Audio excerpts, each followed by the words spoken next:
Bonsoir à tous. Bonsoir Ahmed Jabbar. Bonsoir.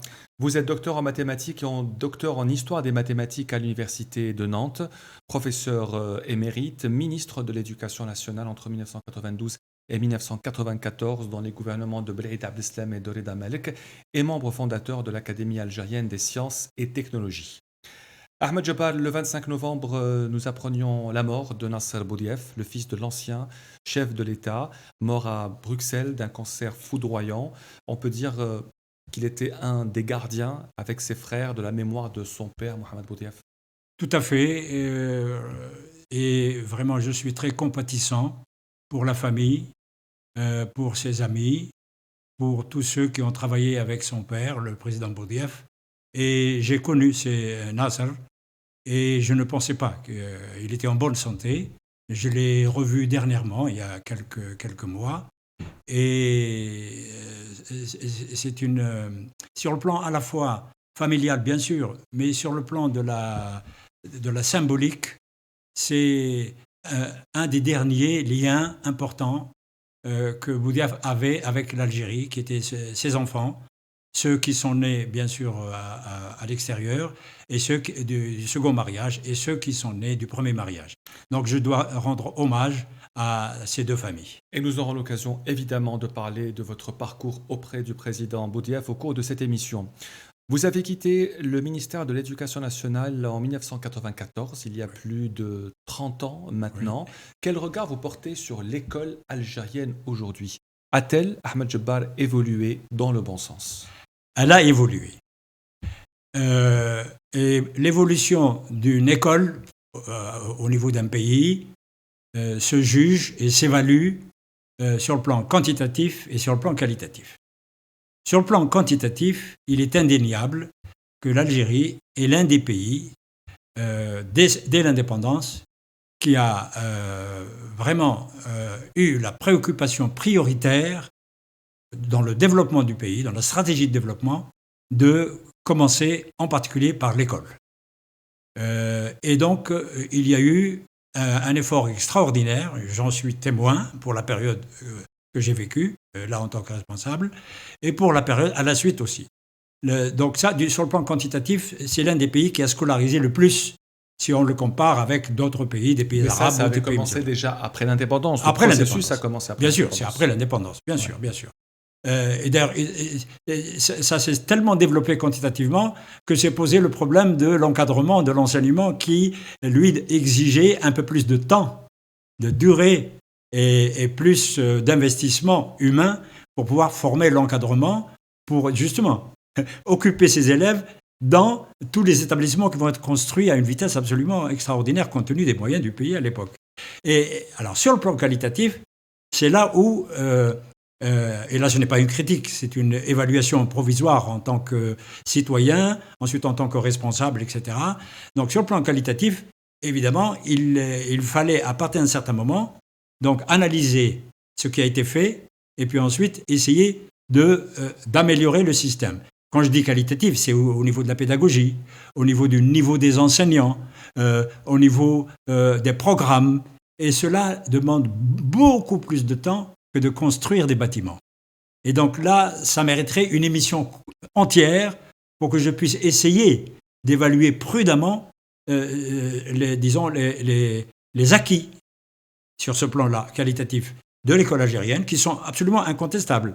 Bien, avec parfois des accélérations d'ailleurs positives, et puis les faiblesses qu'il reste encore à corriger.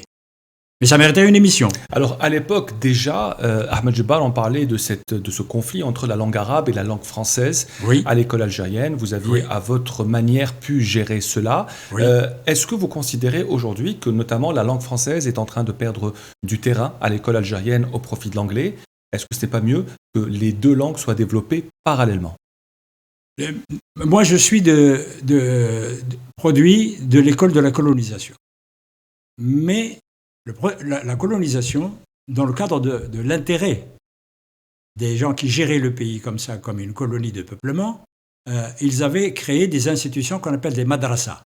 Alors, il y avait la madrasa Tha'alibiya d'Alger, celle de Tlemcen, celle de Constantine, et qui formaient des bilingues.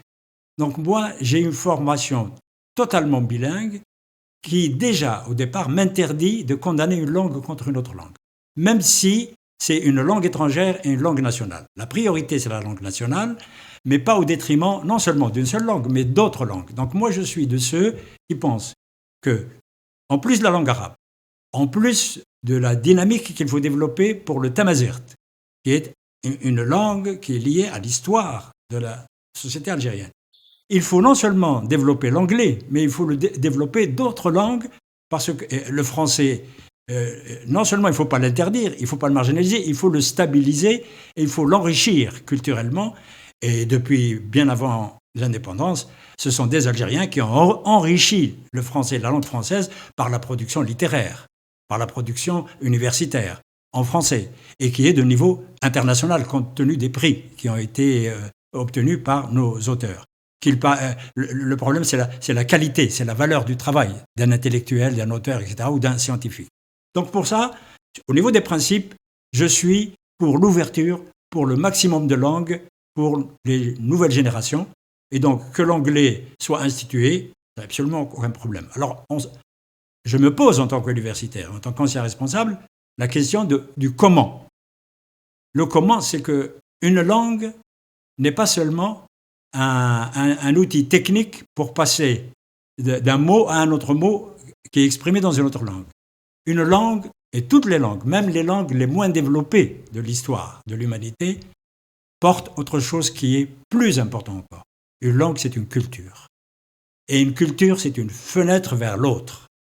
Et une culture, c'est une fenêtre, une porte qui est dans le double sens. L'échange dans le double sens.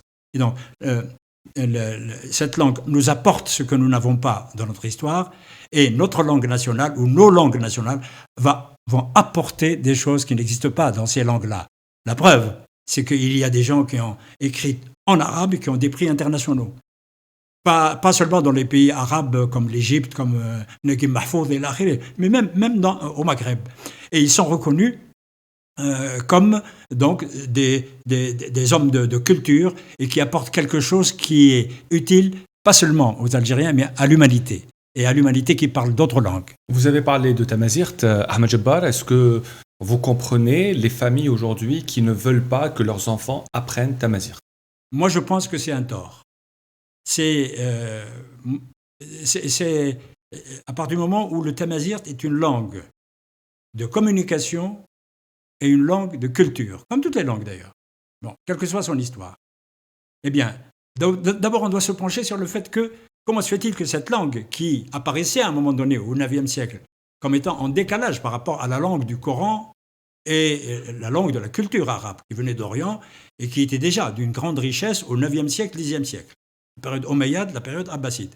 Comment se fait-il que cette langue va résister, va durer, va produire une culture populaire et même va produire une production écrite que les gens ignorent? Nous avons des manuscrits écrits en tamazight, des manuscrits écrits en tamazight sur les problèmes religieux musulmans, sur les problèmes littéraires et même en sciences quand ça touche la pratique religieuse. Nous avons des manuscrits dans les pays maghrébins qui, de la Libye jusqu'à l'Atlantique, eh bien, qui traitent de l'astronomie qui sert aux pratiques religieuses. Donc, pourquoi elle ne s'est pas plus développée? Ça, c'est lié aux dynamiques des langues qui suivent les dynamiques des peuples et les dynamiques des sociétés. La langue arabe était la langue de la religion, du pouvoir, donc de la culture, et puis c'est une langue qui était une langue citadine. La langue tamazight est restée une langue des montagnes, de la paysannerie, et donc, comme toutes les langues qui sont des langues de montagne, elle a été un peu marginalisée. Mais il y a eu quand même des pouvoirs politiques qui ont gouverné, en particulier au Maghreb, au nom de la mazérité, avec la mazérité, mais sans jamais éliminer la langue arabe, parce que c'était la langue de l'Empire. Et toujours concernant les langues, est-ce qu'un enfant de 5 à 10 ans a la capacité d'apprendre plusieurs langues dans un même cycle, c'est-à-dire le primaire? Moi, je suis. Cette question, la réponse, je ne pense pas au niveau de la capacité d'un être humain. Un être humain, quand il est dans un milieu où il y a une langue qu'il écoute régulièrement, il finit par l'apprendre, d'une manière ou d'une autre. Le problème, c'est quand cette langue est institutionnalisée dans un programme donc scolaire. Alors là, il faut donner les horaires, il faut donner la pédagogie, à ce moment-là, il faut donner de la place à chaque langue. Donc là, il faut juste une question de stratégie. On peut introduire les langues d'une manière progressive. Donc, la langue maternelle, de toute façon, c'est elle qui commence. C'est quoi la langue maternelle, l'arabe? Donc l'arabe, Je dis la langue de ma mère. La langue de ma mère. Moi, j'ai commencé par la langue de ma mère. Mon père était imam et il ne maîtrisait pas vraiment l'arabe culturel, mais il maîtrisait l'arabe du Coran. C'était trop difficile pour moi, je ne le comprenais pas. Mon grand-père était mufti. Lui, il maîtrisait la langue arabe. Donc, lui m'a encouragé pour maîtriser nahwu sarf, c'est-à-dire la morphologie et la grammaire. Et donc, du coup, la deuxième langue que j'ai apprise, et mal là au début, c'est la langue arabe classique. Et je n'ai commencé à apprendre la langue française que comme troisième langue. Mais si on m'avait enseigné l'anglais au lycée, parce que la colonisation interdisait les autres langues que le français, on ne m'a pas enseigné l'anglais. Ce qui fait que je suis un handicapé de la langue aujourd'hui. Mais parce que j'y suis handicapé, évidemment, je ne peux être que favorable que l'anglais soit enseigné, mais à condition en voulant gagner une autre langue, on perd d'autres langues. Ça, c'est une mauvaise stratégie, à mon avis. Quand on parle des langues, on parle aussi des mathématiques. Vous êtes mathématicien. On dit souvent que les mathématiques ne sont pas assez enseignées, ou parfois on critique l'efficacité et la qualité de l'enseignement des mathématiques en Algérie. Ahmed Jabbar, l'enseignement de la logique dans les programmes de maths en seconde a été supprimé en début de la réforme. Quel serait l'impact selon vous? Alors, d'abord, je vais répondre d'abord sur les mathématiques en général, je reviendrai sur la logique. Parce que la logique, en fait, c'est la fille de la philosophie. Et donc, elle peut attendre un peu avant que je réponde.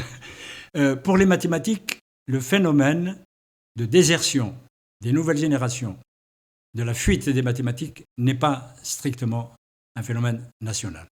C'est un phénomène qui touche beaucoup de pays, même des pays développés.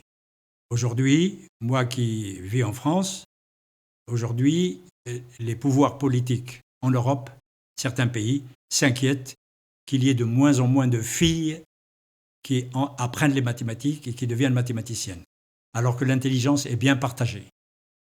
Et donc déjà, c'est une inquiétude qui a atteint vraiment les responsables des pouvoirs politiques de certains pays, dont la France. Bien. On a constaté aussi que depuis 2 décennies, les laboratoires ont de moins en moins de chercheurs en physique et en mathématiques en Europe. Et ce phénomène, évidemment, n'est pas national. Il touche beaucoup de pays. Et l'Algérie, évidemment, est touchée. C'est-à-dire qu'il y a de moins en moins de jeunes qui veulent faire physique, qui veulent faire mathématiques, qui veulent faire des sciences théoriques. Et j'ai eu, il y a quelques jours, à Rardaya, je suis allé faire une conférence. J'étais entouré par des jeunes. Et un jeune est venu me poser une question. Il m'a enregistré sans que je lui donne l'autorisation. Mais comme c'est comme mon petit-fils, donc je n'ai pas protesté après. Et c'est passé dans les réseaux sociaux. Et il me dit, je suis bon en mathématiques. Mes professeurs me l'ont dit. Et je vais finir la licence de mathématiques. Mais je voudrais utiliser le fait que je suis bon, regardez ça, c'est très important, parce que c'est un phénomène qui existe avant lui. Je vais utiliser le fait que je suis bon en mathématiques pour le monnayer pour faire médecine. Parce qu'il aura une moyenne au-dessus de 15, de 16 ou de 17, donc il sera dans le concours qui lui permet de faire médecine. Je lui dis, ne faites surtout pas ça. Et il me dit, pourquoi vous me dites ça? Et je lui dis, parce que les mathématiques, avec l'évolution d'aujourd'hui, de la société au niveau technologique, au niveau théorique, etc., les mathématiques sont beaucoup plus présentes que d'autres disciplines dans la vie sociétale. Et donc, c'est une erreur de perdre cet atout. Vous avez un joker. Alors, il me dit, qu'est-ce que vous me conseillez? Je lui dis, finissez votre licence de mathématiques. Continuez encore si vous pouvez faire un doctorat. Et lorsque vraiment vous êtes persuadé que vous aimez la médecine, pas seulement par intérêt, eh bien, à ce moment-là, vous pouvez très bien changer. Vous êtes jeune, vous n'avez que 18 ans. Et donc, je lui ai dit, regardez-moi, je voulais faire ingénieur pour être riche et médecin pour être riche. Parce que j'étais l'aîné de 9 enfants et fils de shahid. Et à l'indépendance, je suis de la génération qui a eu le baccalauréat juste à l'indépendance. Et la licence de mathématiques est la première licence algérienne à la faculté d'Alger, au centre. En quelle année? 62. Mais je n'ai pas encore écrit mes mémoires. Je me crois toujours jeune. Il faut vivre avec les illusions, bien sûr. C'est comme ça, on est des êtres humains. Et donc, je lui ai dit, eh bien, est-ce que tu sais pourquoi j'ai choisi mathématiques? C'était pas mon choix. J'ai cru en mes professeurs. Et il y a des professeurs qui m'ont dit, il faut faire mathématiques. Je lui ai dit, mais je ne suis pas toujours le premier. Ils m'ont dit, être premier, ce n'est pas un critère unique. Vous avez une manière de faire des mathématiques, j'avais même jusqu'à 18, 19, mais ensuite j'avais 12, 13. Une manière de faire des mathématiques qui vous ouvre la porte à faire des mathématiques universitaires. Mais il y a des gens qui sont premiers en mathématiques au lycée et qui ensuite n'arrivent pas à trouver la voie.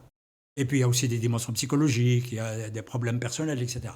Donc je lui dis, vous continuez les mathématiques, vous pouvez, avec l'intelligence artificielle, avec l'informatique quantique, avec même tout ce qui est technologie sur le smartphone, etc. Il y a un boulevard aujourd'hui pour les mathématiques parce qu'elles sont à la base de toutes ces technologies, de toutes ces inventions. Donc, au pire, vous serez un technicien des smartphones, mais vous serez plus riche que médecin. Donc, une grande nation, Ahmed Jabbar, à vous écouter, doit opter pour la mathématique et renforcer les filières en mathématiques. Absolument. Est-ce que c'est le cas en Algérie? Alors, pour le moment, il y a de nouvelles initiatives qui sont prises depuis quelques années seulement, au plus haut niveau de l'État, pour créer les conditions pour booster les mathématiques.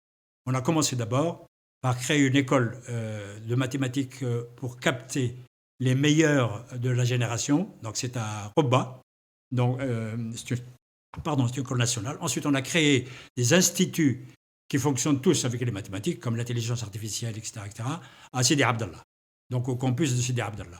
Donc ça, ce sont de très bonnes choses. Mais, comme je l'ai dit tout à fait au début, il ne suffit pas de créer des infrastructures. Il faut préparer ces innovations qui sont des innovations stratégiques. Donc il faut les préparer pendant plusieurs années pour former ce qui est le plus important que les bâtiments, que le matériel, qu'on peut l'acheter, c'est l'encadrement. Donc il faut qu'on aille aussi vers des encadrements de niveau international. Ça va dans le bon sens, à mon avis. Et pourquoi est-ce que les filles sont moins intéressées que les garçons de faire les mathématiques? C'est un phénomène sociétal dont on n'a pas encore toutes les explications, même en France, même en Europe. Les filles, nous avons... vous savez qu'il n'y a pas de prix Nobel pour les mathématiques, à cause d'une légende. Il y a une médaille Fields. Mais la médaille Fields est pour aussi... les hommes pour les hommes de moins de 40 ans. Oui. Pourquoi Et pour les femmes. Aussi. Et il y a eu des prix Nobel. Ouais. Il y a même une Iranienne musulmane qui a eu le prix Nobel. Elle est morte dernièrement. Non, on parle de la médaille Fields. Oui, de la médaille Fields. Ouais. Elle a eu la médaille Fields, ça. Pas le prix Nobel, excusez-moi. Voilà, donc elle a eu la médaille Fields. Et donc, pourquoi à 40 ans? C'est très simple. Parce que les mathématiques, on considère que les innovations les plus spectaculaires ont eu lieu entre 18 ans et 40 ans. Et qu'après, eh bien, on vit sur les acquis. C'est pas faux, parce qu'il y a des génies qui continuent à produire. Mais après, on devient donc un académicien, on devient etc., etc. On participe à la politique d'enseignement des mathématiques, de valorisation des mathématiques, etc. Mais la production la plus fine, la plus belle, la plus qualitative, on a considéré que c'est jusqu'à 40 ans. Voilà. Et les pédagogues, Ahmed Jabbar, disent que le cycle primaire est crucial pour l'enseignement des mathématiques. Comment faire aimer les maths à nos enfants? Alors là, vous touchez... Il faut que je fasse une deuxième émission avec vous. Mini-conférence, alors. Mini-conférence. Il faut commencer d'abord par convaincre les parents de ne pas faire peur à leurs enfants quand ils sentent qu'ils aiment les mathématiques. Il ne faut pas leur dire « tu n'as pas la bosse des maths ». C'est une idiotie totale. Qu'il faut être matheux pour être bon en maths. Non, on n'a pas... On n'a pas l'émanation, quelque chose qui tombe du ciel, et donc la révélation. Voilà. On n'a pas la révélation pour être matheux. C'est d'abord, vous savez comment les grands mathématiciens de l'islam appelaient les mathématiques? La science de l'exercice. Ça veut dire qu'il faut d'abord travailler comme un esclave du Moyen-Âge, travailler, acquérir toutes les techniques, etc. Puis vient ensuite les choses qui vont en plus, qui donnent l'esprit novateur. Ça vient après, l'esprit théorique. Et donc, il faut transpirer, beaucoup de transpiration et beaucoup d'exercices et à ce moment-là, les gens se découragent. Et ils ont l'impression que les obstacles techniques sont les vrais obstacles pour ne plus faire des mathématiques. Alors que les mathématiques, c'est un boulevard, surtout aujourd'hui. Donc je dis, les parents ne doivent pas faire peur aux enfants. Les enfants, il faut leur faire aimer les mathématiques. Comment? Alors là, c'est la question de la pédagogie. Il faut d'abord faire aimer les mathématiques par une démarche que je développe depuis quelques décennies, c'est la mise en culture des mathématiques. Quand une science fait peur à un enfant, il faut l'aborder par les éléments qui sont annexes. La mise en culture, c'est quoi? Par exemple, parler de la vie des mathématiciens, mais de la vie très simple. On montre comment un paysan, fils de paysan, etc., devient un très grand mathématicien. Et on raconte sa vie. Même on ajoute des légendes, c'est pas grave. L'enfant, il dit, tiens, mais alors les mathématiques, moi aussi je peux être. Donc c'est pas quelque chose qui est une décision, dès la naissance, dans mes chromosomes, je dois être matheux. C'est ça qu'il faut détruire. C'est pas dans les chromosomes, c'est dans l'exercice et surtout au niveau psychologique, convaincre l'enfant qu'il est capable d'aller plus loin dans tel domaine, dans tel domaine. Après intervient l'aspect psychologique. C'est-à-dire que l'enfant, il dit « je préfère ça à ça ». Parfois aussi, il y a des intelligences, même en mathématiques, par exemple, il y a une intelligence qui est plus algébrique que géométrique. Il y a une intelligence qui est plus pratique que théorique. Il y a une intelligence qui est plus bricolage. Par exemple, nous avons de grands spécialistes en technologie, mais qui, à la base mathématique, ce sont tous ceux qui ont participé à l'invention du smartphone. Mais il y en a un qui est très célèbre en Algérie, c'est le professeur Habba, que je connais, qui est un ami.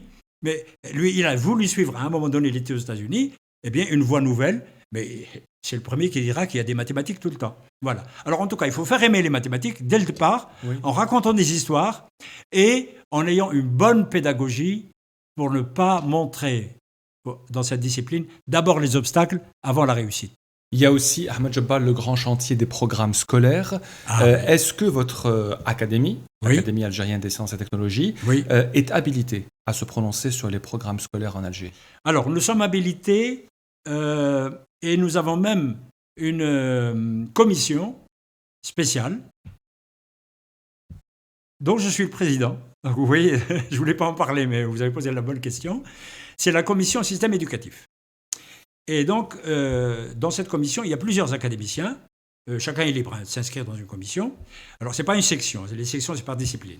Donc, moi, je suis dans la section mathématiques, mais je suis président de la commission système éducatif. Alors, nous réfléchissons sur la meilleure manière, évidemment, d'enseigner les sciences et d'utiliser les sciences. Donc, ça commence évidemment par l'école maternelle, le primaire, le moyen, le secondaire et l'université. Donc, nous réfléchissons et nous faisons des notes. Nous dépendons de la présidence de la République. Mais avant de faire des notes, nous pouvons faire des notes au ministère concerné. Ministère de l'Éducation, de l'Enseignement supérieur, de la Recherche, ministère de la Formation professionnelle. Parce que c'est un prolongement qu'il faut absolument valoriser, qu'il ne faut pas déclasser et dire ce sont ceux qui échouent qui font la formation professionnelle. Au contraire, il faut expliquer aux gens, il faut les préparer psychologiquement que ce n'est pas se déclasser que de quitter l'école classique et puis de faire formation professionnelle. Il y a de grands spécialistes, la formation professionnelle maintenant est très riche. Donc je reviens à l'activité de cette commission. Eh bien, nous avons, dans le décret présidentiel de l'Académie, nous avons le droit et le devoir de faire ce qu'on appelle des autosaisines. Et nous avons le droit d'accepter des saisines. C'est très simple. Une saisine, c'est quand un ministère appelle des académiciens pour leur dire aidez-nous à réfléchir ensemble, vous qui avez le temps, parce que nous, ministres, nous, techniciens des ministères, nous gérons la science, nous gérons la formation. Nous n'avons pas le temps de réfléchir aux grandes orientations. Vous avez le temps et vous avez l'expérience. Vous êtes les meilleurs savants C'est comme ça qu'on a été choisis, par les meilleurs savants d'un pays. Bien. Et puis on sera dépassé par d'autres, etc., etc. Et donc ils nous disent, on vous saisit pour réfléchir, par exemple, sur le LMD. Est-ce que le LMD a été une réussite ou un échec? Est-ce qu'on doit l'abandonner ou est-ce qu'on doit l'améliorer? Voilà. Donc nous travaillons pendant 6 mois et on sort une note. Et cette note, on l'envoie aussi à la présidence de la République. Alors, quand ils ne nous appellent pas, soit parce qu'il n'y a pas l'expérience, nous sommes une académie récente, on a 10 ans seulement, à ce moment-là, nous avons le droit de faire une autosaisine. Nous sommes conscients qu'il y a un problème, comme vous l'avez souligné. Il y a un problème là, un problème là, et un problème là. Donc, on envoie un courrier aux responsables de la tutelle du système éducatif ou de l'enseignement supérieur. On leur dit, nous nous saisissons nous-mêmes de tels dossiers. Ils ne peuvent pas nous empêcher. Parce que nous travaillons sous l'égide de la présidence de la République. Et donc, nous ne le faisons pas pour eux, pour les embêter. On ne fait pas d'enquête. On fait de la prospective. Mais voilà notre rôle, donc, pour essayer d'améliorer la pédagogie. Or, la pédagogie doit s'améliorer régulièrement, tous les 10 ans, tous les 10 ans, tous les 10 ans. Ahmed Jabbar, on parle souvent de la place de l'intégrisme dans l'école algérienne. On en parlait déjà dans les années 90. Vous étiez aussi ministre de l'Éducation nationale. Est-ce que c'est encore le cas aujourd'hui? Alors, Pas de joker. J'ai pas de joker. Voilà. Non, j'ai pas de joker. J'ai pas de joker. J'aurais bien voulu répondre comme je réponds à des choses que je maîtrise. À partir du moment où je vis en France, toute ma carrière universitaire, sauf les 3 ans où j'ai eu le privilège de diriger l'école algérienne.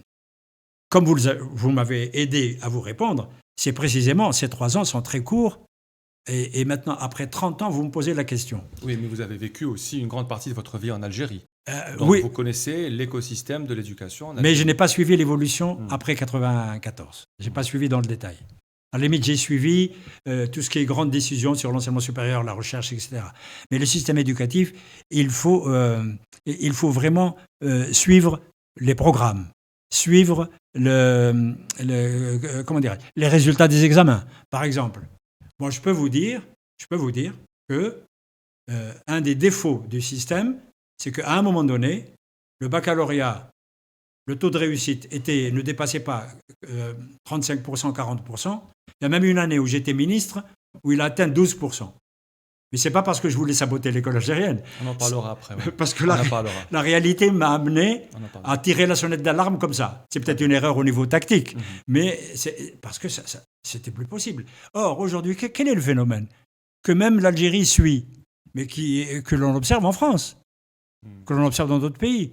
C'est le phénomène de la résorption du chômage, phénomène de la stabilisation de la société. Alors, on décrète par avance que le taux de réussite doit être, comme en France, à 85%.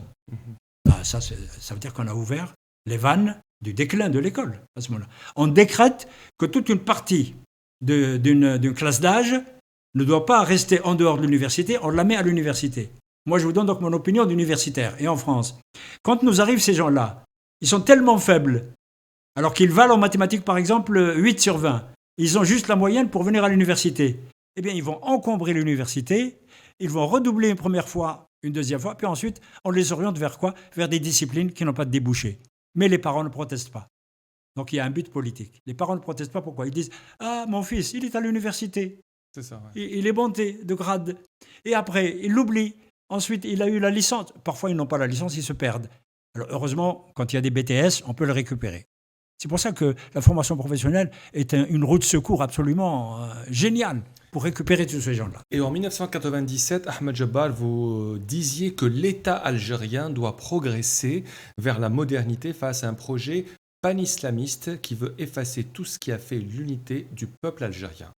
30 ans plus tard, est-ce que vous pensez que l'État algérien a progressé vers cette modernité? Moi, je suis convaincu que l'État algérien a progressé et que la société a progressé, mais qu'il y a encore des choses à faire. L'État doit progresser aussi, mais je ne dirai pas plus, parce que je ne suis pas dans le... L'État doit progresser dans la gouvernance. Je le dis en termes généraux.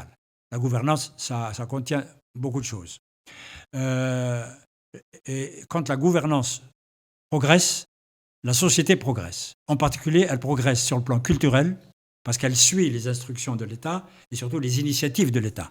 Et c'est pour ça qu'on dit qu'il y a des initiatives progressistes, pas au sens de gauche ou de droite, c'est pas ça. C'est-à-dire qui ouvrent les horizons à la société et qui ouvrent des capacités pour le développement de la société. Avant d'être nommé ministre de l'Éducation nationale en 92, vous étiez d'abord le conseiller de Mohamed Boudiaf. Vous le connaissiez déjà. Comment s'est fait ce contact? Pourquoi a-t-il fait appel à vous pour être son conseiller? Alors, moi, je préparais mon doctorat de mathématiques. Et puis, on avait une habitude, les Maghrébins, ils se rencontraient le vendredi à une adresse qui était le 115, du boulevard Saint-Michel, tout simplement parce que le vendredi, il y avait le couscous. Donc, les Maghrébins se rencontraient là. Et on y allait pour le couscous. Et puis ensuite, on a constaté que quand on fréquentait régulièrement ce restaurant, où il y avait un café, eh bien, les partis politiques venaient. Pourquoi? Pour essayer de convaincre les jeunes étudiants pour s'affilier à leur parti, ou bien pour lire leur littérature. Moi, je venais d'Algérie, donc indépendance, baccalauréat en juin, interdit par l'OAS, l'organisation spéciale terroriste. Donc, on est allé en vacances. Donc, j'ai fait du volontariat, j'ai préparé, interdit aussi pour l'examen de 6e. Donc, à Bousmaïl, j'ai demandé l'autorisation à la mairie, donc, qui était indépendante après l'indépendance. Donc, je suis allé voter d'abord. J'ai voté à la place de ma mère, à la place de mon père qui était shahid, mais celui qui tenait les élections, il n'y avait aucun Français. Il m'a dit, mon fils, tu viens de voter pour toi, tu as voté pour ta mère, mais tu as oublié quelqu'un. Ben, j'ai dit, non, ça y est, j'ai juste ces deux cartes. Il me dit, et ton père? Ben, je dis, mais il est mort. Il me dit, mais s'il était vivant, qu'est-ce qu'il aurait voté? L'indépendance. Alors, va voter, s'il te plaît, dépêche-toi. J'ai voté l'indépendance 3 fois. Je suis un homme privilégié. Le 1er juillet 62. Absolument. Juste après. Non, enfin, avant la proclamation, bien sûr. Et puis ensuite, donc, j'ai fait l'instituteur pour les élèves pour les préparer à l'examen de 6e pour septembre. Et je me préparais une nouvelle fois pour l'examen du baccalauréat en septembre, parce qu'on était bloqué. J'étais bon, j'ai eu mention très bien. Donc, j'ai choisi mathématiques. Donc, j'ai fait la licence. Et en juin, il y a eu le coup d'État du futur président Boumedienne. Le 19 juin 65. 19 juin, voilà. Donc là, le hasard a fait que j'avais déjà déposé une demande pour avoir une bourse en France. Comme c'est la première génération de chercheurs qui allaient être envoyés en France. Et je suis allé avec 2 autres camarades. Et donc, j'ai passé mon doctorat. Et donc, dans ce cadre-là, j'ai rencontré des partis. Alors, le parti, il ne s'appelait pas le PAX, mais c'était le parti communiste. Il me disait, venez, etc., etc. Moi, j'avais une culture religieuse. Et une culture, en tout cas, apolitique, non politique. À cette époque-là, je me souviens, le mot idrab, qui veut dire grève, je ne connaissais pas sa signification en arabe. J'avais le mot grève, etc. Il y avait beaucoup de terminologie syndicale, politique que je ne connaissais pas. Donc, et puis, vu ma culture, je leur dis, mais c'est quoi le communisme? Alors ils me disent, voilà. Alors moi, j'ai dit, oui, c'est très, très, très bien. Mais je ne suis pas préparé. Donc, culturellement, je n'étais pas préparé à être militant du futur PAX. J'ai eu de très bonnes relations avec les militants, etc. Bien. Ensuite vient le FFS. Alors, le FFS, ils me disent, voilà. Aït Ahmed, je respectais beaucoup Aït Ahmed, c'est la révolution. Voilà. Et ils me disaient, viens avec nous. Mais moi, j'avais une idée. À l'époque, déjà, il y a les Arabes et les Kabyles. Je me suis dit, si je vais dans le parti du FFS, que va dire ma mère? Tu es allé avec les Kabyles. Alors que mon père, lui, imam, il critiquait donc les membres de ma famille qui disaient, vous êtes des ignorants. Les Kabyles et les Arabes, c'est le même peuple, déjà. Parce qu'il était déjà... il commençait à contacter les mouvements politiques, le MTLD, puis le FLN. Et il était moussabbel. C'est pour ça qu'il a été arrêté à la bataille d'Alger. Voilà. Alors, donc, j'ai mis de côté le FLN. Alors, moi, le FLN, j'avais déjà gardé la fameuse phrase de Boudiaf que j'avais entendue, mais je ne connaissais pas Boudiaf, qui disait « Le FLN est mort en 62 ». Et moi, je suis fils de shahid. Donc, je me permettais de dire cette phrase. Donc, vous étiez d'accord historiquement et politiquement avec Mohamed Boudiaf. Vous avez dit l'essentiel. Oui, je suis très bavard. Vous avez résumé. Et puis, un jour, arrivent les militants. En arrière un peu, ils arrivent, et avec leur journal, El Jarida. Ils ont commencé à me parler. Mais je leur dis, mais qui est votre chef? Ils m'ont dit Boudiaf. Je dis, je signe. J'ai signé pour l'image que j'avais de Boudiaf. Et ensuite, j'ai eu le privilège... Bon, j'ai milité pendant 10 ans dans ce parti, un militantisme pacifique. Hein, donc, le ministère de l'Intérieur français nous connaissait par cœur, etc. On était moins de 1000 en France et en Algérie. Bon, il faut dire la vérité de l'histoire. Mais on a beaucoup travaillé sur l'aspect théorique des changements politiques en Algérie. Voilà. Et on a vu ce journal. Et puis, un jour, évidemment, j'ai eu le doctorat, j'ai commencé à m'intéresser à l'histoire des sciences, de la civilisation de l'islam. J'ai commencé à être invité par la Tunisie, par le Maroc. Et un jour, en allant au Maroc, donc, j'ai appris que Boudiaf était là. Je ne savais pas que Boudiaf était en exil au Maroc. Et à ce moment-là, on me dit, mais Boudiaf, il habite à Qanitra. Alors, si tu veux aller le saluer, il sera très heureux parce qu'il reçoit beaucoup d'Algériens, surtout les jeunes. Il veut parler avec la jeunesse. Ah, il a toujours gardé l'esprit jeune, il n'y a pas de problème. Et alors, je suis allé, J'ai fait mon travail, j'ai fait mes conférences, invité par une institution marocaine. Hein. Et puis le soir, comme j'étais un peu naïf en politique, je croyais que le soir, il suffisait d'aller à la grande poste de Rabat, près de la gare, et de prendre le téléphone public. Et j'étais pas enregistré, et je vais parler avec le chef de la Révolution. J'ai pas eu l'idée que, en fait, s'il devait être enregistré, lui, et surveillé, c'était chez lui, pas à la grande poste. Finalement, j'ai eu le contact. Et plusieurs fois, quand j'allais faire une conférence, il venait me chercher à Rabat. Et j'allais manger le harira chez lui. Et on parlait, je lui laissais parler de la Révolution. Et il était intarissable. Mais il commençait à me poser des questions, qu'est-ce que tu fais, etc., etc. Et je lui parlais de la civilisation de l'islam. Je dois vous dire une chose qui me touche beaucoup, que je dois dire quand même. La dernière phrase qu'a dit Boudiaf, c'est une phrase qui est une conséquence indirecte, très lointaine, mais une conséquence quand même, des discussions qu'il a eues avec moi et avec d'autres sur la grandeur de la civilisation de l'islam qui était construite sur la science. Et il a dit « Beh, fatouna ». Par quoi l'Europe nous a dépassés, l'Occident nous a dépassés? Par la science. C'était sa dernière phrase, c'est par la science. Et donc moi j'étais fier de savoir qu'il a mis dans cet esprit cette idée qu'une société moderne doit avoir non pas du conservatisme, non pas shahwada, c'était même pas une analyse politique, hein, mais la science et la culture moderne. Et vous êtes resté proche de lui? Ensuite, le parti a coulé comme les autres. Et un jour, on apprend à la télévision, j'étais chez moi, que Chadli a donné sa démission et qu'on attendait qu'il y ait une décision quelque part. On ne connaissait pas les pouvoirs à l'époque, qu'il y aurait peut-être un changement à la présidence. Et puis, j'ai appris après par un coup de téléphone de la femme de Boudiaf, la femme qui dit « Voilà, Boudiaf a été sollicité, mais il vous dit, réunissez-vous ». Donc, ce qui était un peu la direction. Donc, à la fin, j'étais un peu dans ce qu'on appelle la direction. À l'époque, il n'y avait pas de direction, parce que c'était un peu des tendances gauchisantes au FFS, au PRS, etc. On s'est réunis à 4 ou à 5, et il nous a demandé « Qu'est-ce que vous pensez de cette… » Vous vous rendez compte? Il a demandé l'avis aux membres de son parti. Et quel était votre avis? Eh bien, moi, je vais vous dire mon avis, mais par discrétion, je ne dirai pas ce dont je me souviens des avis des autres. Moi, j'étais d'une partie qui disait il faut y aller parce que j'avais l'impression que je le connaissais mieux. C'est de la prétention de ma part. Et je disais, même si c'est très dangereux pour lui, parce que je savais tous les assassinats qu'ont subis les chefs de la Révolution, pendant la Révolution et après, comme vous le savez. Bon, même, moi j'avais dit à un ami, donc un camarade de militant, même s'il meurt chez lui, il est préférable qu'il meure chez lui qu'il meure en exil. Et parce que dans les discussions, on sentait qu'il avait envie de retrouver le peuple algérien. Voilà. Donc moi j'étais de ceux, peut-être que je me suis trompé, qu'il fallait qu'il y aille, qu'il apporte un peu sa pierre, même symboliquement.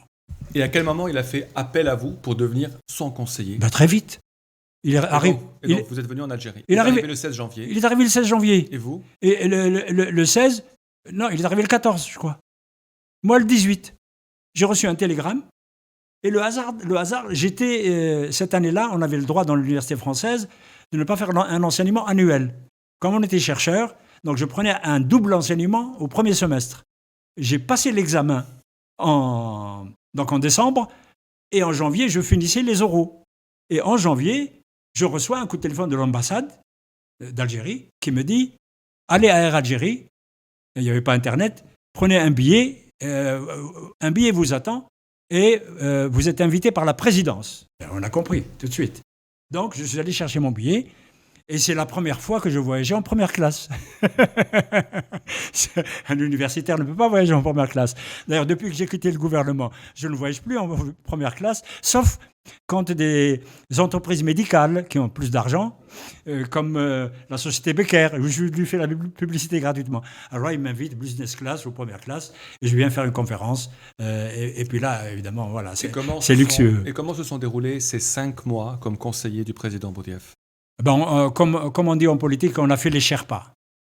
C'est-à-dire que notre travail était technique.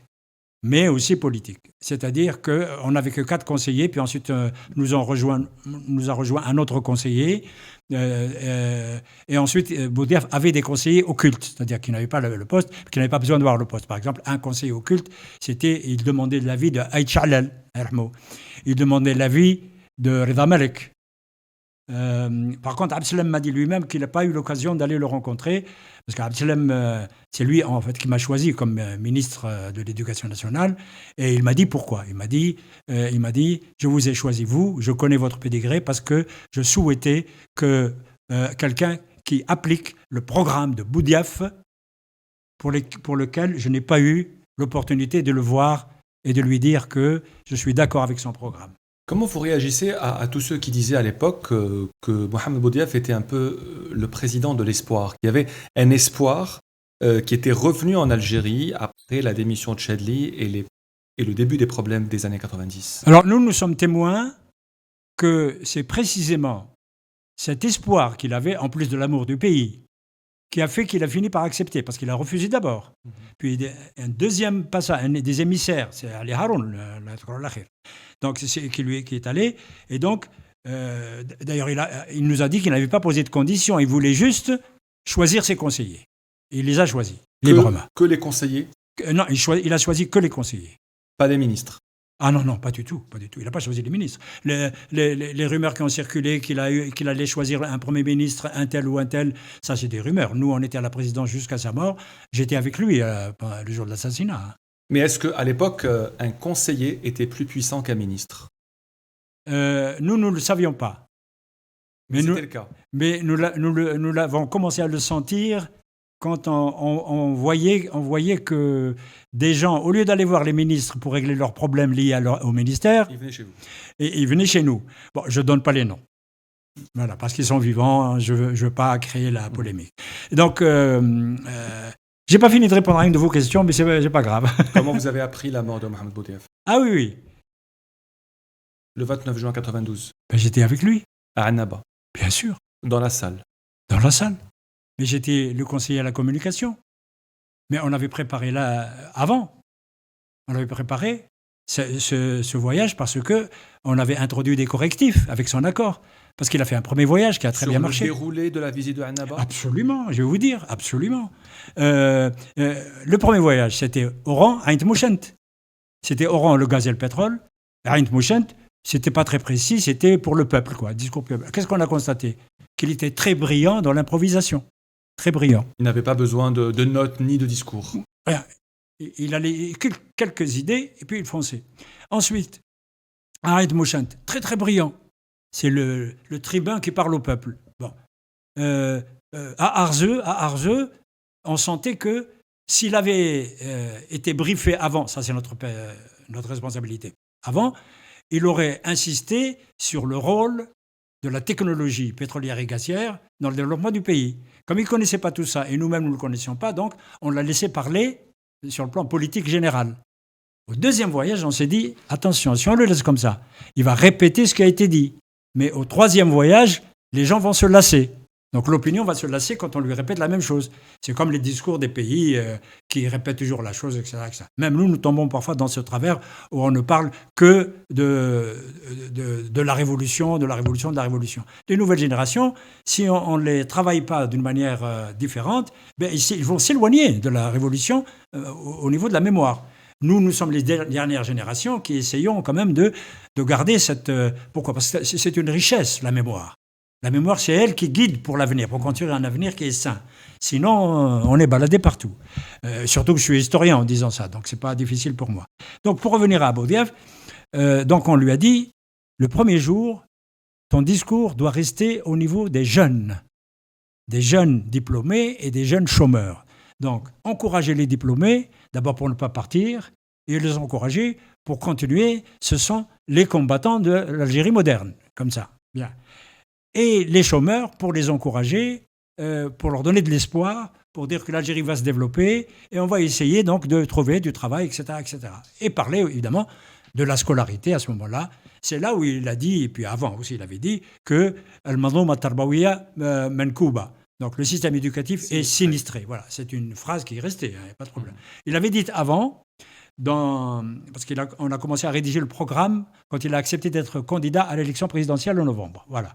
Donc cette phrase était très importante dans ce programme. En novembre de la même année. De la même année, bien sûr. Donc Mohamed Boudiaf avait l'ambition d'être candidat à l'élection présidentielle. Mais pas au début. Pas au début. Ce n'est que plus tard. Nous, on l'a convaincu. Ensuite, il a parlé avec ses collaborateurs du pouvoir, comme vous le savez, à la fois la société civile, plus évidemment l'institution militaire. Et donc, apparemment, il y a eu donc un accord, un consensus, qui devait être candidat. Alors là, on a lancé un think tank. On a créé un think tank, on n'en a pas parlé, à la présidence, un petit noyau, et on a commencé à faire le programme. Voilà. Alors on revient donc à l'assassinat. Donc on lui a dit, avant l'assassinat, on lui a dit, le deuxième jour, ton discours, c'est avec les ouvriers, les techniciens al-Hajjar.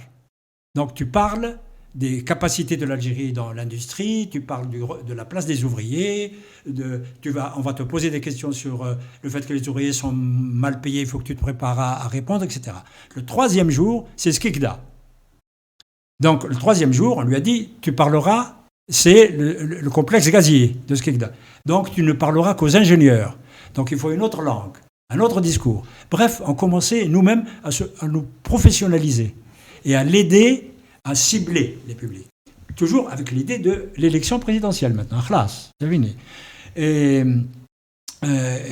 donc c'est comme ça qu'on a travaillé. Donc on est arrivé le matin, je me souviens très bien, on est sorti de la préfecture, on a fait le travail, puis ensuite donc moi j'étais en face de lui. Donc j'ai vu tout l'événement.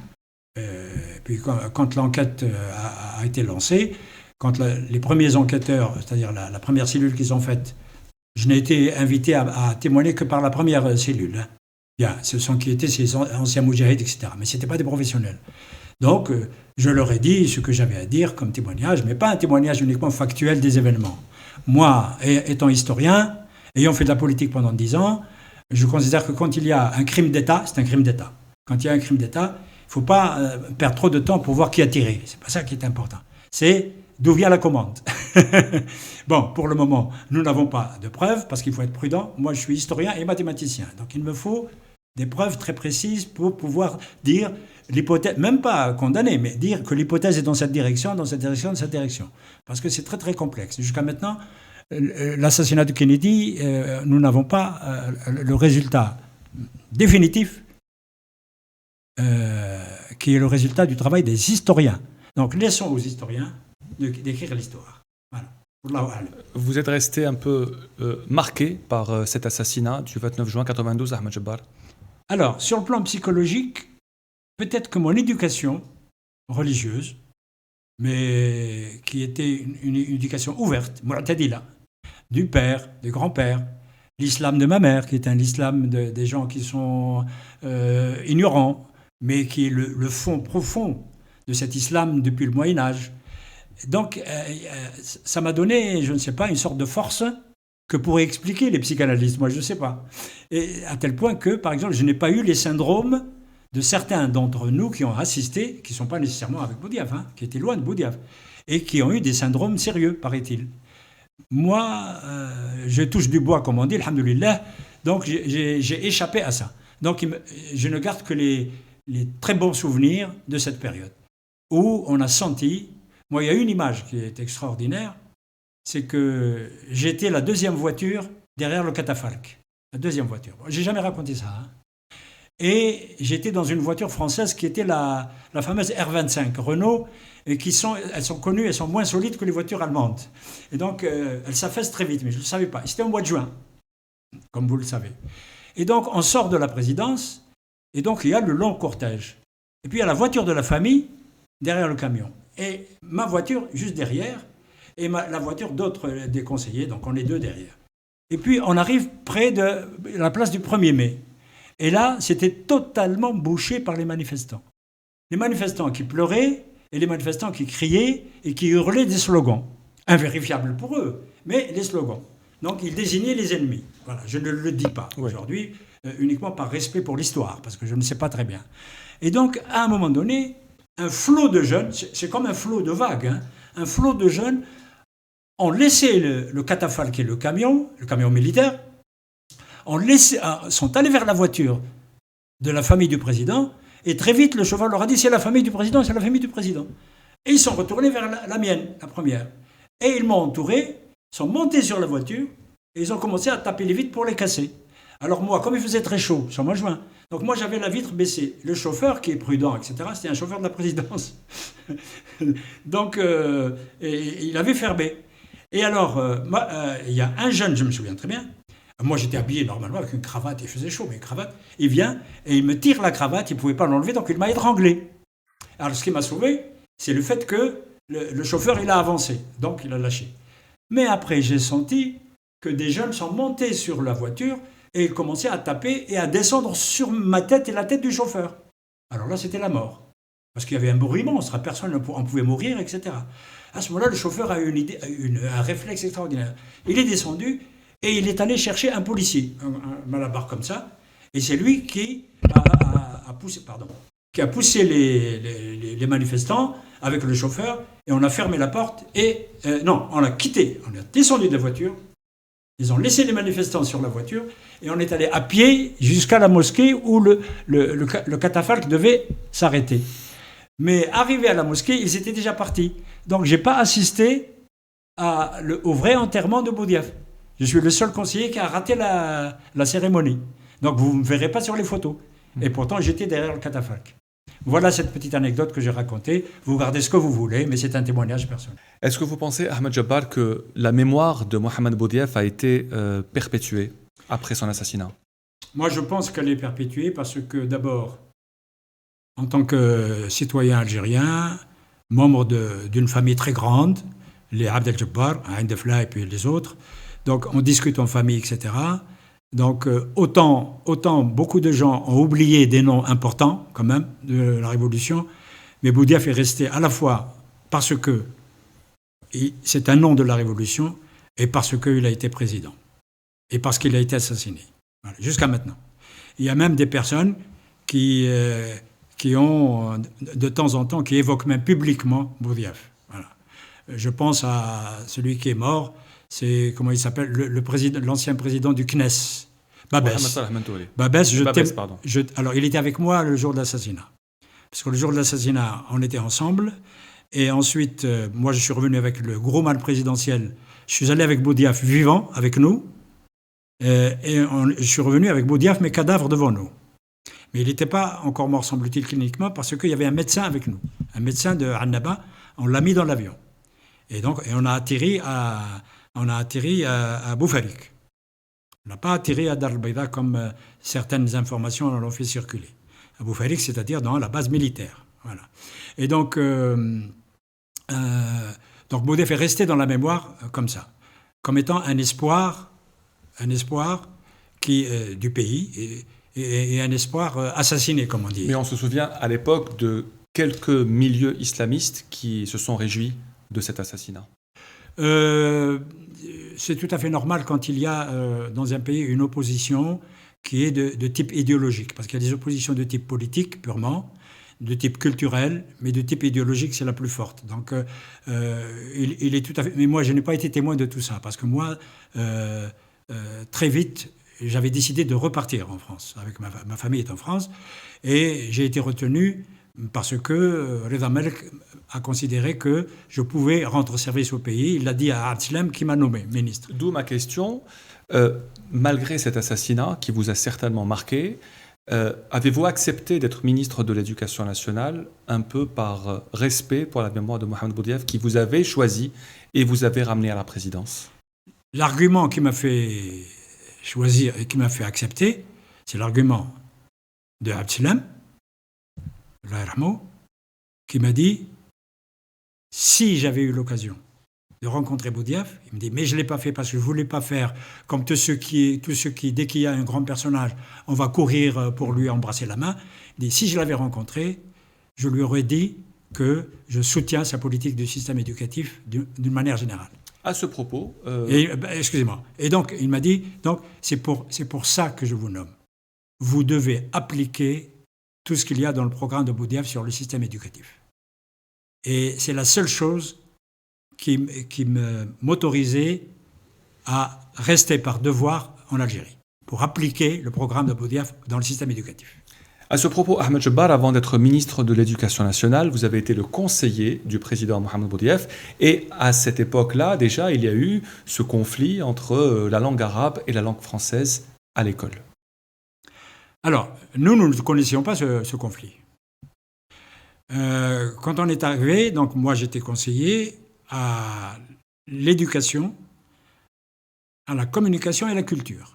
Pour une raison très très simple, hein, vous allez rigoler, parce que Boudiaf a remarqué que parmi les 4 conseillers, le seul qui maîtrisait correctement l'arabe classique et qui était un universitaire sur le plan classique, quoi, bon, orthodoxe comme on dit, donc c'était moi. Il y avait aussi un universitaire. Les autres étaient, il y en a un qui était un ingénieur d'un très haut niveau, et l'autre qui avait fait de très bonnes études, peut-être d'ingénieur, mais qui avait un business, bon. Et puis, il y a Karim Rachid, à qui je dois rendre hommage. Il est mort il y a 2 ans, je crois. Il est de Annaba. Et lui, il était universitaire, mais universitaire de la nouvelle université qui a été créée à Vincennes. Et donc, nous, on était les universitaires qui ont commencé par être, vacataires, assistants, maître de conférence, et puis professeur. Donc, lui, il était chargé de cours et c'était lui le penseur de l'économie et de la politique dans le parti. Donc ça, je dois lui rendre hommage. Alors pour revenir à... Donc, en tant que conseiller de la communication et de la culture et de l'éducation, donc, je devais même être nommé après la visite de Annaba. Boudiaf m'avait dit « Tu seras nommé porte-parole de la présidence ». Uniquement parce que j'étais le seul arabisant. Voilà pourquoi il m'a choisi comme ça. Alors, votre question maintenant... C'est cette altercation politique, idéologique, entre vous et le ministre de l'Éducation de l'époque, Ali Ben Mohamed. Ah, elle a été oubliée maintenant. Mais ce n'était pas une altercation dans la réalité. C'est que, un jour,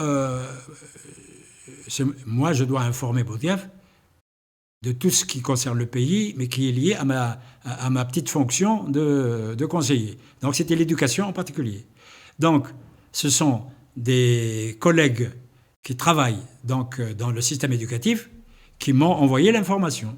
Ils ont dit, sur le plan politique, il y a le ministre qui veut faire du forcing, c'est ce qu'on m'a dit, hein. Nous, on ne connaissait pas bien la société quand on est arrivé, pour dire la vérité. Mais on avait quand même des relais, des journalistes, des enseignants, des hommes politiques. Bon, bien, on est obligé de les croire. Il me dit donc voilà, il y a le ministre actuel, qui est M. Ben Mohamed, qui veut faire reculer le français en 5e année, alors qu'il est en 4e année, dès octobre prochain. Déjà, nous, on ne voulait pas, en venant, prendre des décisions comme ça rapides. Déjà. Tous étaient d'accord. Mais Boudiaf plus encore. Il y a des dossiers, on ne les touche pas pour le moment. Ils sont trop stratégiques, en particulier les relations avec la France. Bien sûr, on peut toucher, on est un pays souverain. Mais il faut attendre, à chaque chose suffit son temps et sa peine. Donc, je lui rapporte ça. Je lui dis, voilà ce qu'on dit. Ah, il me dit, il faut aller le voir. Et lui dire que tout l'enseignement du management en tant que stratégie est du domaine présidentiel. Même le ministre ne peut pas prendre une initiative de ce type-là, même le ministre, hein. Donc, ou le ministre de l'enseignement supérieur, etc. Donc, il y a des filtres. Donc, il m'a envoyé informer le ministre de l'Éducation nationale de l'époque qu'il fallait qu'il s'arrête, qu'il attende les élections ou Ftahrabi. Bon. Je suis allé. Le ministère de l'Éducation est juste en face de la présidence. D'ailleurs, on ne me connaissait pas à la présidence, à l'extérieur. Je suis sorti à la tombée de la nuit. Je suis sorti par la grande porte et j'ai traversé la placette et je suis allé... donc, on a pris contact, évidemment, et il m'attendait. Je me souviens, on est resté peut-être 2 heures, 2 heures et demie, 3 heures, dans son bureau. Et puis, alors, il avait un arabe parfait, pas de problème. Mon arabe était plus faible que lui, oui, donc je lui accorde que le sien, bien. Mais moi, j'avais des instructions. Je lui dis, c'est Ben Mohamed, voilà ce que m'a dit le président. Moi, je ne suis juste qu'un intermédiaire. Pendant 2 heures, il me donnait des arguments pour revenir voir Boudiaf et pour lui dire, c'est le ministre qui a raison. Et moi, j'ai fait de la politique pendant 10 ans. et j'ai la fidélité au président. Donc je lui ai rapporté ce qu'il m'a dit, en résumant. Et comme dit le proverbe en France, je suis douanier, j'ai été douanier, donc je suis intelligent. J'ai au moins l'intelligence qui peut résumer ce qu'il a entendu. J'ai résumé, et je lui ai fait une fiche. Et je lui dis, il ne veut pas respecter la hiérarchie. Il dit que cette décision est tellement importante qu'il faut que ce soit le ministre qui la prenne et non pas le président de la République, le président du HCE. Le président s'est énervé. Quand il s'énerve, il a une colère froide. C'est quoi une colère froide chez Boudiaf? Il est toujours sévère. On l'appelait d'ailleurs Ramsès II, Benatna. Entre nous, on l'appelait Ramsès II. Vous avez la tête de Ramsès II, comme ça. Et puis il était maigre aussi. Bon, il était relativement jeune encore, 70 ans. Et alors, on voit la colère froide quand il serre les dents. Et quand il ne sourit pas du tout. Avec nous, il sourit, il n'y a pas de problème. Alors, il me dit, ah non, c'est pas normal. Et je lui dis, alors, il faut prendre une décision. C'est lui. Mais je ne voulais pas lui dire, mais c'est pas moi qui décide. Et donc, je pense avant de prendre la décision, il est très sage quand même, mine de rien. Malgré le vocabulaire parfois contre la corruption, etc. Donc, il a dit, il a demandé conseil, et il a abouti au fait qu'il faut que Ben Mohamed démissionne. Parce que s'il reste jusqu'en octobre, les élections sont après octobre, avec l'expression populaire. Et donc, il l'a démissionné. Et il m'a appelé. Il m'a dit, prépare-toi, tu vas être ministre de l'Éducation. Je lui ai dit, non, je ne suis pas préparé. Je suis préparé pour être conseiller, un Sherpa. Je lis les journaux, je vous fais des notes, des analyses, comme on dit, des petites notes pour le président. Je suis là pour faire des choses que vous ordonnez. Par exemple, il nous a dit, pour préparer l'élection, il faut maintenant prendre contact avec tous ceux dans la société civile et toutes les institutions qui sont susceptibles de soutenir le programme de Boudiaf, ce qui est tout à fait banal. Hein. C'est ce qu'on a commencé à faire. Bon, ça, c'est toute une émission. Je vous raconterai après, si vous voulez, un jour, comment on a fait. On a fait comme on a pu. On n'avait pas d'expérience.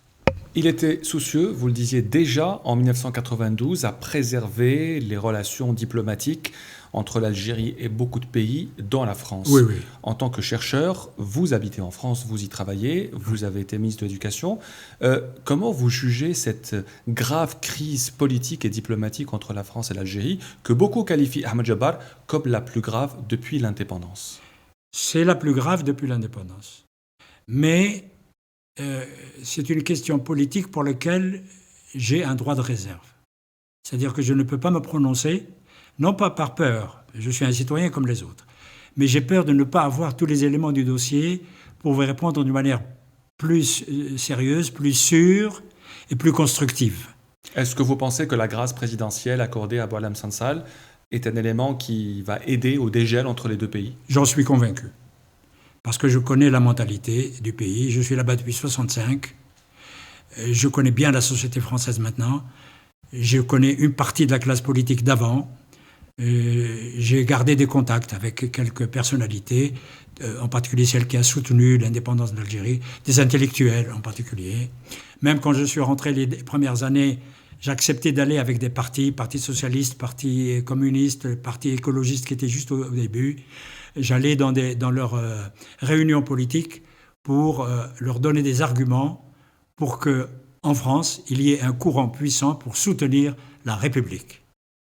Donc je voulais, parce qu'on ne peut pas dire il faut soutenir tel ou tel régime, mais la République contre le conservatisme, contre l'obscurantisme. Et je pense que j'ai fait un bon travail, à tel point que lorsque Chevènement, un jour, en 1993, décide de venir faire une visite politique en Algérie, lorsqu'il a donné sa démission de ministre de la Défense, à cause de la guerre en Irak. En Irak, il était contre la guerre. Alors, je vais vous raconter une anecdote. Et il y a eu une réunion du HCE dans laquelle, comme point de l'ordre du jour, c'est la visite de Chevènement. Qui était présidée à l'époque par Ali Kafi. Présidée par Ali Kafi. Mais il y avait Ali Haroun. Et il y avait Reda Malek. Avant de devenir Premier ministre. Et il m'a rapporté l'anecdote. Il m'a dit, nous étions réunis, arrive à l'ordre du jour la visite de Chevènement.